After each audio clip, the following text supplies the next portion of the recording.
So every time there's a player that's either free agent or is available in trade, the fan base is all like, we got to get him. We got to get him. And we're no different. I mean, we fully are complicit in him because, the Vikings need to draft X. The Vikings need to trade for X. The Vikings need to sign for X. Yeah. But it's fun. It is absolutely fun. Enter New York Jets safety Jamal Adams, again, fueling fire to the dumbest rivalry in sports history, who apparently the Jets don't want to pay. Right, so you got new GM Joe Douglas coming in there looking like White Suge Knight, and apparently he's fine going YOLO with huge draft gambles, so clickety-clack, rolling them bones with Mekhi Becton, with Denzel Mims. But hey, you have this guy who's established himself as one of the best safeties in the NFL. Nah. We don't need that. What is going on? Right, so I know the Vikings do have the best safety duo in the NFL. Why do you need Jamal Adams? And to that I say, why the hell not? Yeah. How many times have we talked about big nickel on here, or over the past couple years? Like, oh, the three safety look, it's so hot right now. You got Ron Kurtz coming in as a de facto weak side linebacker. Woo. Basically, you play two strong safeties, right? So it's great in a sub-package league. Why not have the best big nickel in the GD NFL and pair three of the top five safeties in the league together? Why not? Why not? So, quick background, Jamal Adams, 6'1", 213, former number 6 overall pick in 2017 out of LSU, a.k.a. DBU. Well, Minnesota's DBU, but yeah, whatever. So, 2018 really started taking off. He was number 2 graded safety in the NFL via PFF at 89.8. Anthony Harris was 3 at 89.0, so in good company. Last year, for safeties and overall PFF grade, Justin Simmons was 1, respect. Anthony Harris was 2 at 90.5. Harrison Smith was 3 at 89.8. Jamal Adams was 4 at 87.9. So 3 very good damn safeties. I don't know the order of putting in the cuss. Who cares? Just get them on the field all at the same time. Last year, Jamal Adams, 75 tackles, 10 tackles for loss, 6.5 sacks on 25 pressures. Also had a pick 6 against Tom Brady, the last pick 6 that Brady's given up. Broke up 4 passes as well as allowed a dental floss thin 79.1 quarterback rating when thrown at. Yeah, why would you not want that on your football team? Great. He was also number 4 in the NFL in tackling efficiency and for safeties. Anthony Harris is number 1, by the way. So getting after 41. Let's go. So Jamal Adams, he can run, he can cover, he can tackle. He's the complete package for the modern day NFL safety. He's great. Plus, he played all over the place. 959 defensive snaps last year, 497 in the box. Harrison Smith, 131 in the slot. Big nickel. 34 outplaying wide cornerback, as well as 297 at free safety. Anthony Harris. So you take the best parts of Harris and Harrison and you just like slam them together.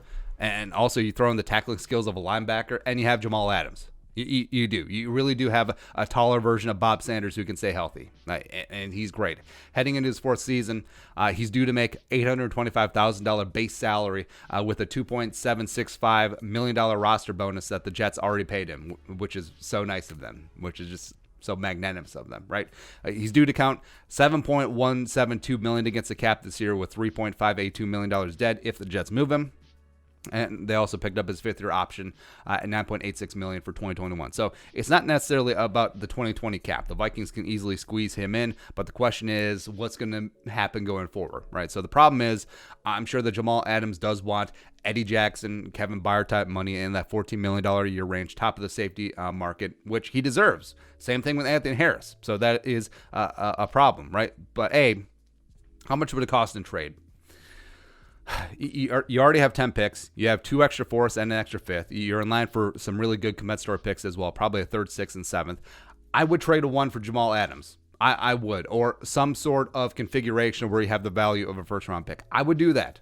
I would. Just like last year when I was advocating trading a 1 for Minkah Fitzpatrick, which the Steelers eventually did, with some offsetting later picks, right? So just having that versatility on the back end, it's really big. And Mike Zimmer is a guy who does like to build his defense from the back to the front, even though he says that safeties don't matter, which I think was him just talking off the cuff, right? So Jamal Adams, where is he going to play with Anthony Harris and Harrison Smith? Jamal Adams is going to play wherever the fuck he pleases. right? Just wherever he wants to go, he's going to play. He's a linebacker. He's a slot cornerback. He's an outside cornerback. He's a strong safety. He's a free safety. Just imagine that versatility in the Zimmer scheme, right? As well as Harrison, and Adams will be on the field probably about 70 to 80% of the time together, right? And all of them would have 900 plus snaps.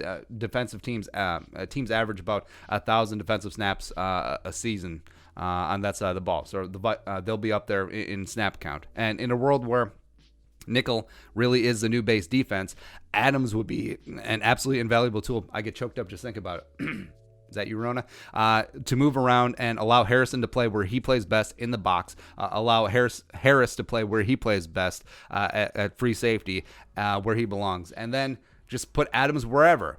Who really cares? Again, let him be that weak side linebacker. Let him play in the slot. Let him play big nickel. Let him play up top. Let him play in the box. Who cares?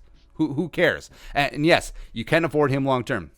Because here's a sneaky little secret where you talk about Harrison is making $10 million a year. Anthony Harrison is making $11 million plus on the franchise tag and wants to make more on the long-term deal. But if you pair the safety money with the cornerback money and just put it in one big pot for DBs, the Vikings are actually about middle of the pack in terms of defensive back spending because you are not paying any cornerback top dollar. You got Rhodes off the books. You didn't pay Trey Waynes. You didn't pay Mackenzie Alexander. That's a big advantage for the Vikings, right? So since they're not paying top dollar for any cornerbacks, they can afford to splurge on safety. And then like positionally for defensive backs, it's not out of whack.